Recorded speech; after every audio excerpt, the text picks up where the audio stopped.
नेता प्रतिपक्ष सिर्फ आलोचना के लिए तेजस्वी जी नहीं कह रहे, आपको सुधार के लिए कह रहे हैं। देखिए, नेता प्रतिपक्ष जब ऐसी कोई अच्छा आक्षेप करते हैं तो उनको अपनी पार्टी के, जब वो सत्ता में थे, उन पर भी अपने अतीत इतिहास के बारे में भी जानना चाहिए। आज की परिस्थितियां क्या हैं?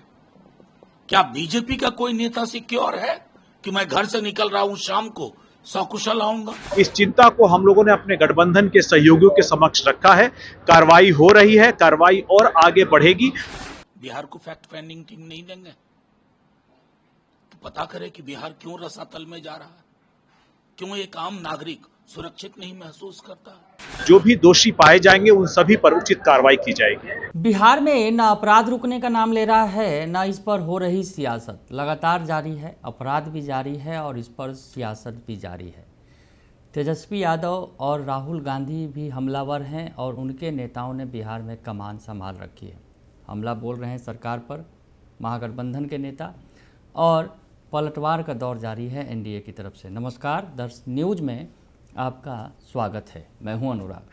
बिहार में लॉ एंड ऑर्डर पर तेजस्वी और चिराग पासवान आमने सामने हैं। तेजस्वी और चिराग के नेता जो हैं आमने सामने हैं और बड़ा हमला बोलते नज़र आ रहे हैं सरकार पर। मनोज झा जो आरजेडी के राष्ट्रीय प्रवक्ता हैं, सांसद हैं, उन्होंने बड़ा हमला बोला है बिहार के लॉ एंड ऑर्डर पर। क्या कुछ कह रहे हैं मनोज झा, उनका पूरा बयान आप सुनिए। देखिए, एक बात कहूं, नहीं मैं बता रहा हूं, उन्हें शर्म नहीं आती, शर्म नहीं आती। गोपाल खेमका के परिवार को जाके बोलो कि 20 बरस पहले एक घटना ऐसी हुई थी। मुजफ्फरपुर की उस प्यारी बच्ची को कि परिवार को जाके बोलो, कहां है शर्म?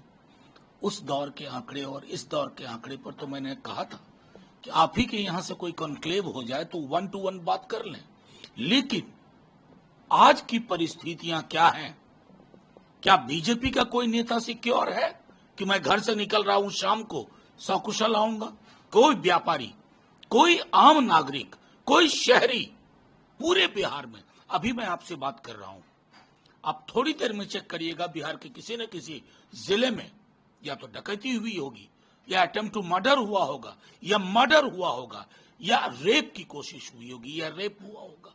ये तब होता है ना जब लॉलेसनेस नया लॉ बन जाए, स्टेटलेसनेस स्टेट को डिफाइन करने लगे। इसलिए नेता प्रतिपक्ष सिर्फ आलोचना के लिए तेजस्वी जी नहीं कह रहे, आपको सुधार के लिए कह रहे हैं। बिहार चला कौन रहा है?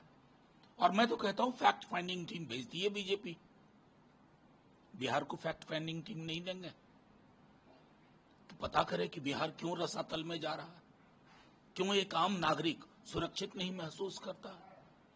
इन चीजों पे गौर करिए, संजीदगी के साथ, संवेदना के साथ। तो सुना आपने कि मनोज झा बता रहे हैं कि जो आज की परिस्थितियां हैं बिहार के अंदर, क्या बीजेपी नेता भी सुरक्षित हैं? बताएं।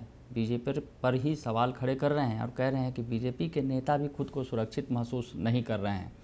और उनका कहना है कि अभी हम बात कर रहे हैं और कहीं ना कहीं बिहार के किसी न किसी ज़िले में कहीं हत्या, लूट, रंगदारी की जो है वारदात हो रही है और ये जो है हर पल जो है घटनाएं घट रही हैं बिहार के अंदर।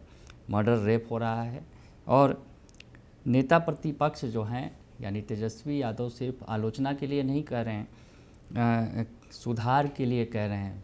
उनका कहने का मतलब है कि अगर आलोचना कर रहे हैं सरकार की तो सरकार इसमें सुधार करे, लॉ एंड ऑर्डर पर जो है। इसीलिए विपक्ष जो है लगातार सवाल खड़े कर रहा है, लेकिन बिहार में लॉ एंड ऑर्डर की स्थिति सुधर नहीं रही है। तो बड़ा हमला बोला आरजेडी ने, तो दूसरी तरफ जवाब दिया है चिराग पासवान की पार्टी एलजेपीआर ने। चिराग पासवान की पार्टी के सांसद बिहार के प्रभारी अरुण भारती ने पलटवार किया है राहुल गांधी और तेजस्वी यादव दोनों पर। क्या कुछ कह रहे हैं ये सुन लीजिए आप। देखिए, नेता प्रतिपक्ष जब ऐसी कोई अच्छा आक्षेप करते हैं तो उनको अपनी पार्टी के, जब वो सत्ता में थे, उन पर भी अपने अतीत इतिहास के बारे में भी जानना चाहिए। ये बात सत्य है कि कुछ अपराध के मामले हुए हैं जहां पर हम लोगों को भी, क्योंकि चूंकि हम इसी समाज से आते हैं, यही समाज हमें नेता और नेतृत्व देता है, तो अगर समाज को पीड़ा होगी, चिंताएं होंगी, तो नेता होने के तौर पर हम लोगों को भी उसकी चिंताएं होंगी। इस चिंता को हम लोगों ने अपने गठबंधन के सहयोगियों के समक्ष रखा है। कार्रवाई हो रही है, कार्रवाई और आगे बढ़ेगी और इन सभी कार्रवाई के बाद जो भी दोषी पाए जाएंगे उन सभी पर उचित कार्रवाई की जाएगी। राहुल गांधी का ट्वीट आया है और उन्होंने बिहार को कैपिटल ऑफ क्राइम कहा है। अजय की ये एक कहावत है हिंदी में कि जिसकी जैसी सोच है वैसी ही उसकी नीयत होती है। राहुल गांधी जी बिहार चुनाव के अलावा बिहार में पहले कब आए हैं, आप ही आंकड़ा देख करके बता दीजिएगा। चुनाव है तो ट्वीट भी कर रहे हैं, नहीं तो थाईलैंड में होते, देश के बाहर होते। देश में जब भी कोई बड़ी महत्वपूर्ण घटनाएं हुई हैं, मुद्दे रहे हैं, उस वक्त राहुल गांधी जी हमेशा बाहर रहे हैं।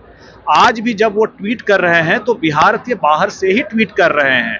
इसीलिए बिहार में अगर आकर के उनकी पार्टी को सचमुच में काम करना है, उनकी पार्टी तो उनके जो सहयोगी हैं राजद, उसके लालटेन की लटकन बनी हुई है। तो आज के दिन में अगर उनको आकर के सचमुच में काम करना है तो बिहार में एक रात गुजारें, लोगों से जाकर के गांव में मिले, बात करें। सिर्फ पटना आने से काम नहीं चलेगा, जाकर के लोगों से बात करें, उनके सुख दुख को समझे, उसके बाद फिर वो कोई टिप्पणी करे। नहीं तो इनका अगर अतीत इतिहास याद दिलाएंगे तो वो भी बहुत लंबा है, वो भी बहुत लंबा है। इमरजेंसी से लेकर के आप याद कीजिए, सिख दंगों से लेकर के कितने सारे घोटाले की जो कहानी है, इतिहास रहा है कांग्रेस पार्टी का, राहुल गांधी जी को वो भी याद करना चाहिए। तो सुना आपने कि अरुण भारती जो बता रहे हैं, अरुण भारती हालांकि कहीं ना कहीं जो है चिराग पासवान की पार्टी के नेता दबी जुबान से स्वीकार कर रहे हैं कि बिहार में स्थिति बहुत बेहतर नहीं है। उनका कहना है कि गठबंधन के दलों से उनकी बातचीत हो रही है और जो भी इसमें समस्याएं आ रही हैं उसको दूर कर लिया जाएगा और सहयोगियों के समक्ष इसको रखा है। तो जवाब दिया, स्वीकार भी किया दबी जुबान से कहीं ना कहीं तेजस्वी और राहुल की बातों को, हालांकि हमला भी बोला। तो उनका कहना है कि बिहार चुनाव के पहले कब आए थे राहुल गांधी ये भी बता दें। दिल्ली से बैठकर ट्वीट कर रहे हैं, बिहार में चुनाव है तो ट्वीट भी कर रहे हैं, अगर बिहार में चुनाव नहीं होता तो थाईलैंड में कहीं नज़र आते।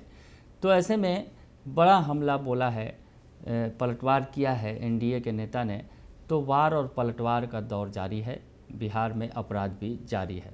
बने रहिए दर्श न्यूज़ के साथ, तमाम खबरों से आपको अपडेट रखेंगे। फिलहाल के लिए इतना ही, धन्यवाद।